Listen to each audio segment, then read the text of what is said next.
Makikita rin ho natin itong si dating unang ginang Imelda Marcos. Sabay, pulang-pula ho ang suot niya.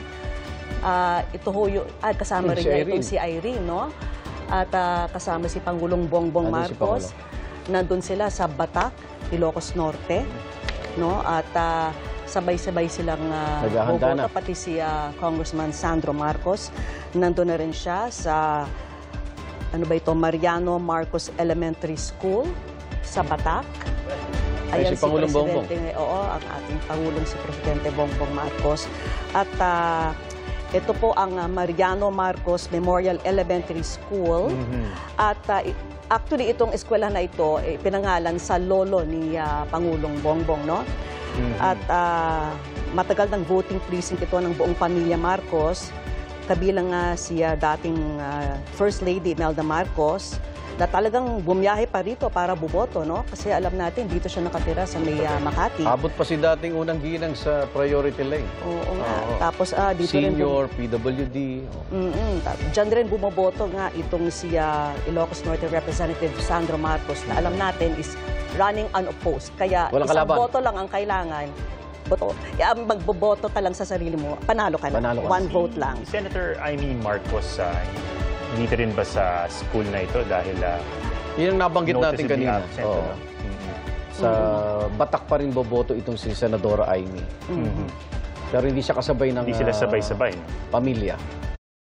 Former First Lady Imelda Marcos, ang kanyang kapatid na si Irene Marcos, at ang kanyang anak na si Congressman Sandro Marcos. Ang boboto talaga sa Precinct 36A ay si Pangulong Bongbong Marcos, si former First Lady Imelda Marcos, at ang kapatid niyang si Irene. Si Sandro kasi lumipat na sa First District, sa Lawag siya boboto. So hindi natin sure kung after bumoto ni Pangulo rito ay sasamahan niya pa yung kanyang may bahay na si First Lady Lisa Raneta Marcos sa kanyang presinto sa Lawag. Ganun din kung sasamahan niya anak ni si Sandro sa Lawag. Pero dito, ang boboto lamang talaga yung Pangulo. Of course, punong-puno ang security detail dito sa clustered precinct na ito. 4 lang naman ang clustered precinct dito sa school na ito.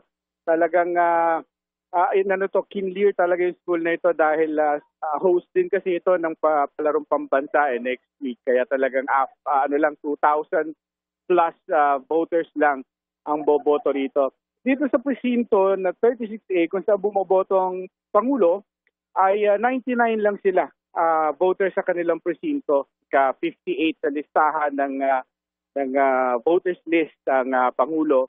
Kasunod niya ang nanay niya na 59 sa listahan. 99 lang, kaya inaasahang mabilis lamang ito. Pero sa labas, may mga nakapila na rin na boboto. Dahil meron na rin mga nauna sa pila bago dumating ang Pangulo. Kaya hindi lang ako makasilip sa loob kasi yung mga media hanggang sa labas lang kami, hindi kami pwede doon sa mismong hallway sa may pintuan ng mga presinto. Kaya dumudukot lang kami ng kuha from an open space sa likod. Teka lang, Okay, ng Batac. Sabi ko nga, sa presinto lang ni Pangulong Bongbong Marcos, there are 98 other registered voters na kasama niyang boboto sa kanyang presinto, ang precinct number 36A. Of course, dapat ay nakatakip pa rin, hindi makikita. At dapat ang botante mismo, ang Pangulo mismo dapat na magpapasok ng kanyang balota sa machine. Siya magsusubo mismo niyan. Okay, Pops, tinanggap, Pangulang problema. Tapos hinihintay na ng Pangulo na mag-print ng resibo ang ACM. Dahil dapat lalabas sa resibo na yun na printed. Pops, binuksan yung ACM. Bakit? Na-stock yung kanyang balota sinihila ulit. Tinutulungan siya ng taga-Comelec. Inangat yung makina ng ACM tapos sinila ulit ang balota. So, kailangan niyang isubo ulit ang kanyang balota. Okay, so tinatry ulit this time na tinutulungan na siya ng taga-Comelec. Isa siguro sa mga election inspectors dito sa Precinct 36A. Okay, yan. Mark. Wala nang problema. Ayan, tingnan Sinubulan. natin Yes, kung Vicky. talagang magtatagumpay ayan. na itong pagsubo Tingnan ng natin. balota ni Pangulong Dapat Marcos. mag-print. Ayun, lumusot na. Print, yan ang patunay na counted ang kanyang boto. Ayan, nakaredy na ang indelible ink. Ayan, O, napaka... Teka Bakit? lang ha. Ayun, nag-print na ayan na resibo, chinecheck na ng Chinecheck niya Pangulo. kung nagtugma Ayan, kasi. oh. Dapat i-check Ba niyo sa po, kanyang sinade? Ngumiti ang Pangulo. Ayan, talagang resibo. nire-review Wala ng siyang husto problema. kung nagtutugma sa kanyang Oo. fill out na balota itong laman ng At resibo. hinulog niya na rin Ganda doon sa ng ngiti. receipt Ayan. box sa gilid ng ATM yung kanyang resibo, Connie. That signals na walang problema ang Pangulo sa kanya nakita sa resibo, kapareho ng kanyang mga sinade doon sa kanyang balota. Pinakita niya ang indelible ink sa amin. Nandito nagsisisigan sa labas. So okay na. Completed ang pagboto ni Pangulong Bongbong Marcos. Ayan. Sunod na yung kanyang kapatid, si Ms. Irene, na magsusubo naman ng kanyang balota sa ACM. Si Pangulong Bongbong Marcos ay pumunta doon sa gawin ng kanyang nanay. Inassist niya yung kanyang nanay doon sa balota ng kanyang nanay. Of course, you can do this, I mean, pwede niyang gawin yan dahil nanay niya yun at senior ang nanay niya. And we can say na PWD dahil nasa wheelchair si former First Lady Imelda Marcos, pwede kang i-assist ng anak mo. Ay, anak niya naman ang Pangulo. So, nahawakan yung balota niya. It's fine. Hindi naman siya ibang tao. Yan, syempre si First Lady Imelda Marcos ay mahihirapan po siya mismo mag-complete ng balota niya. Kaya may assistant siya. Yung nakikita niyo yung babae in red. Yan ay personal assistant ni former First Lady Imelda Marcos. Kasama niyang bumaba sa poster kanina. At pwede inaalaw ang mga mag-a-assist sa vulnerable sector, elderly, PWD, at people. Kaya yung assistant niya may hawak na ng balota. Yung kay Miss Irene Aranel, pero sinubo na, ay naku, binuksan na naman yung makina. Nako. Stuck na naman. Parang nangyari doon si President sa Bongbong Marcos. Kay Irene. Ayaw rin sumubo ng swabe. Mark, sino yung si Irene ang nandun ngayon? Yeah, si Irene, sister of the President. Tinutulungan siya ng election inspector para subo yung kanyang balota. Kasi tinry niya, pareho na nangyari kay President Bongbong Marcos. First try, ayaw. Kaya inangat. So, hinila ulit. Ganun din yung sa kanya. Nakapila sa kanya, syempre, ang kanyang ina, si Imelda Marcos, susunod na magsusubo ng balota.